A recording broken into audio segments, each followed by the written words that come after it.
Hello. Hello Sita darling, చెప్పు.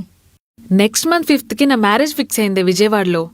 Wedding card పంపిస్తున్నా, నువ్వు మీ ఆయన ఖచ్చితంగా రావాలి.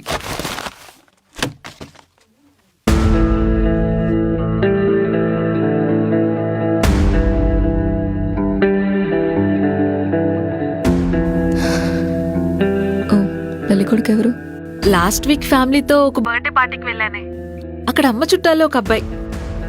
మా ఫ్యామిలీకి సంబంధం బాగా నచ్చింది, నాకు కూడా అబ్బాయి నచ్చాడు. సో ఓకే చెప్పేశా. Arrange marriage చేసుకుంటున్నావా?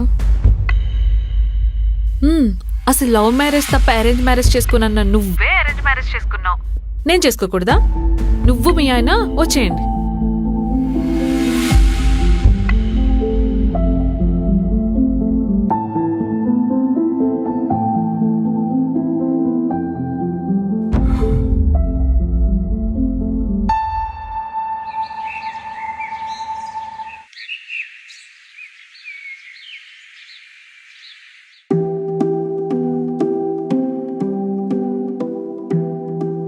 నమస్కారం సార్.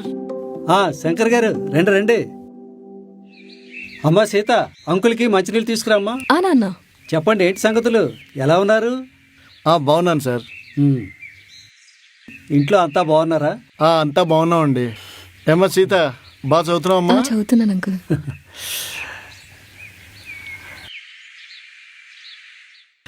మరేం లేదండి, శుభకార్యం. అమ్మాయికి పెళ్లి కుదిరిందండి. ఈ నెల 12వ తారీఖున పెళ్లి పెట్టుకున్నాం. అలాగా, మంచిదండి. అబ్బాయి ఏం చేస్తుంటాడు? అబ్బాయి సాఫ్ట్వేర్ ఇంజనీర్ అండి. మా తెలిసిన వాళ్ళకి చుట్టాలే. ఎంక్వైరీ చేస్తే కుర్రాడు చాలా మంచివాడని, ఏ దురలవాటు లేదని తెలిసింది. ఇక మాకు కూడా సంబంధం నచ్చింది. మంచి సంబంధమే దొరికింది. మీ ఫ్యామిలీతో ఖచ్చితంగా రావాలి. అలేవారే, తప్పకుండా వస్తానండి. మంచిదండి. ఉంటానమ్మా సీత, బాగా చదువుకో. బాయ్.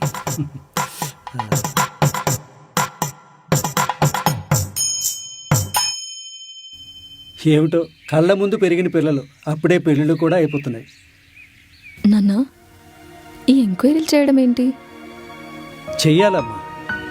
ఇంటి ఆడపిల్లని ఇవ్వాలంటే ఆ అబ్బాయి ఎలాంటివాడు, ఏం చేస్తుంటాడు, ఆ కుటుంబంలో అమ్మాయి ఇవ్వడగలదా లేదా, అవన్నీ ఎంక్వైరీ చేయాలమ్మా. ఎందుకు? ఆడపిల్ల పెళ్లి చేయడం అంటే అది బాధ్యత మాత్రమే కాదమ్మా.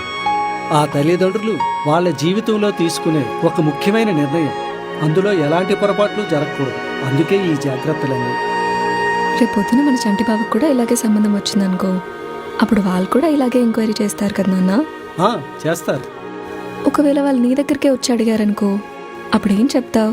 అబ్బాయి చాలా మంచోడు, ఏ చెడలవాట్లు లేవని చెప్తావా లేదా? కానీ వాడు ఎంత ఎదవో నీకు తెలుసు కదా నాన్న, అయినా కూడా మంచోడని చెప్తావు. ఎందుకు? మగవాళ్ళు పెళ్లికి ముందు అంతేనమ్మా. పెళ్ళైన తర్వాత మార్పు వస్తుంది, బాధ్యత తెలుస్తుంది. అందుకే 1000 అబద్ధాలు ఆడైనా ఒక పెళ్లి చేయమన్నారు. అదేంటి నాన్న, అబద్ధాలు ఆడాలని నువ్వే అంటావు, ఎంక్వైరీలు చేయాలని నువ్వే అంటావు.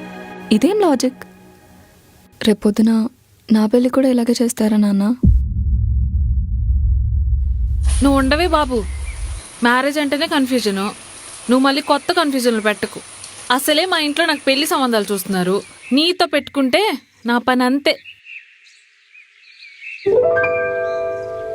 నాకే కన్ఫ్యూజన్ లేదు,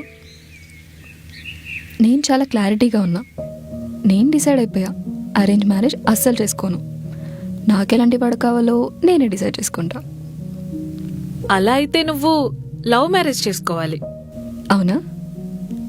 అయితే అదే చేసుకుందాం. ఏంటి, లవ్ మ్యారేజ్ చేసుకుంటావా?